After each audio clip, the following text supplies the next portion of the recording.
Followers of Muhammad and of Charles Taze Russell love to point out to Christians that it's never recorded in the Bible that Jesus actually said, "I am God." And yet, even though that is true, those words are not found in the scripture.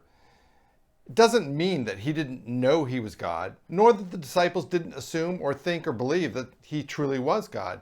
In fact, there's a lot of evidence to indicate that Jesus clearly recognized that he was God, and that the disciples also believed that was the case. It's funny, but I never go around telling my kids I'm your dad, and yet they treat me like dad.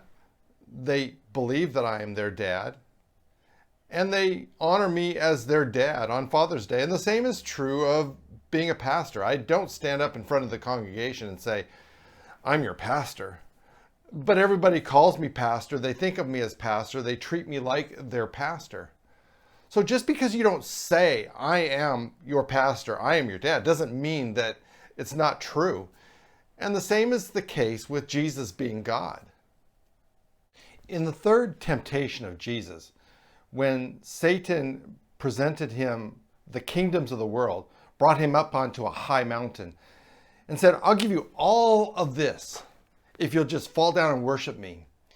And Jesus quoted Deuteronomy 6:13 and said, "Worship the Lord your God and serve him only." Jesus clearly understood that worship was only to be given to God.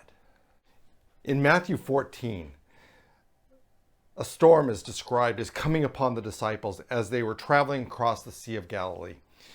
Jesus wasn't with them, and as the storm was raging, Jesus came walking to them on the water.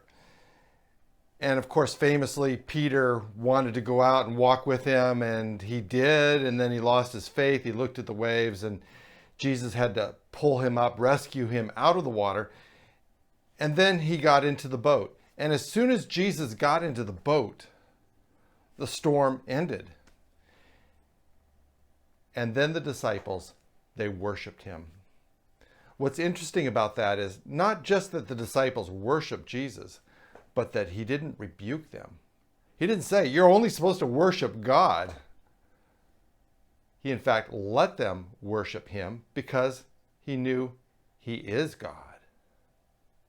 In John chapter 9 is the eyewitness account of Jesus healing a man who had been born blind. And in thanking Christ for what he had done, the man worshiped Jesus. And once again, Jesus did not rebuke him for the worship, but in fact received it because he knew he is God, and he allowed the man who had been born blind to recognize that fact. Now, when Jesus rose from the dead, he was resurrected. After having been crucified, he met with the disciples. And in Matthew, as well as in the book of Luke, it is recorded that the disciples worshiped him. Where's the rebuke? Where's the teaching, worship only God? There was none. Why? Because it was true. Jesus knew he's God, and the disciples recognized it as fact.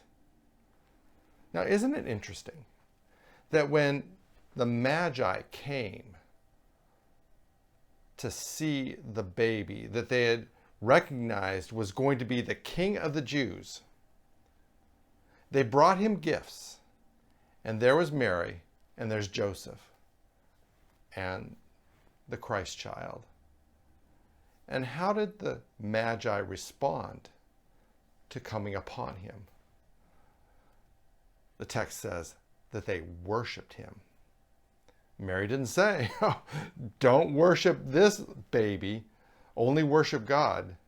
Joseph didn't protest this worship of Jesus. Both of them somehow knew that the baby that was born, that was there with them, was in fact God in flesh. Emmanuel.